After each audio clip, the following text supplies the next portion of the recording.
Good morning, Ian Crouch with your 8:30 Hunter News Update. A motorbike speedway enthusiast has tragically died in an accident at Muswellbrook. The Herald reports Don Morris from the Tamworth Motorcycle Club was riding in the sidecar of a motorbike doing laps at the local speedway on Friday night when the bike lost control and crashed. Mr Morris and the motorbike rider were thrown from the machine.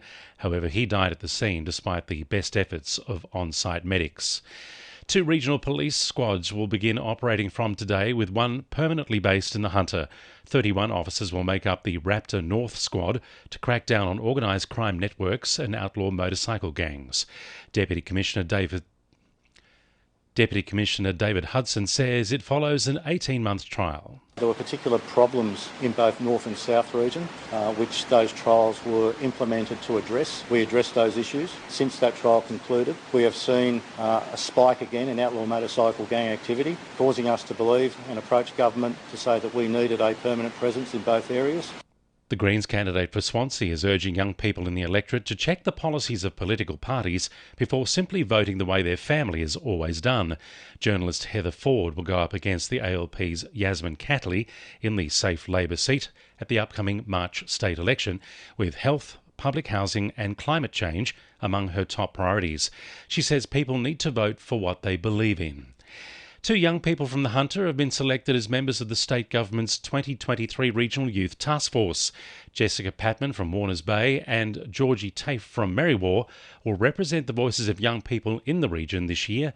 They're both seeking to tackle youth mental health in the region and will drive policy change around their own special interests. Task Force member Jessica Patman says she's excited to have her say. Being able to actually work with other young people a part of the task force, across all of the 9 regions, showed an important opportunity to be able to collaborate with one another about the challenges that we're all seeing and facing and work towards the meaningful change, not only for our current youth now, but also into the future. Hunter residents are encouraged to take advantage of the region's state forests as the school holidays come to a close this week. The forests boast scenic walking paths and bike trails, are fully accessible for vehicles and are pet-friendly. Forestry Corporation's Hunter and Central Coast Partnerships leader Jessica Bryan says residents should make sure to plan trips ahead. We just ask that people check our road closures and notices on our website before heading out into the forest for safety, just to make sure you're not going to encounter a road closed somewhere where you don't have service and you can't find an alternate route. Motorists are being advised of disruptions on the Pacific Highway at Karua from tonight. Roadwork is getting underway on the north and southbound lanes near the Karua River Bridge. The work will be undertaken at night with reduced speed limits in force, and drivers should allow for delays. 2NURFM Sport. The Jets are still without a win in their past 4 matches following a 1-1 draw with Western Sydney Wanderers. Angus Thurgate will be feeling it especially hard after scoring a goal and then conceding a penalty for the visitors to level. Coach Arthur Pappas says despite it, he thought he was exceptional. Freeing him up to get into the box more, scores a great goal. Work ethic, unquestionable.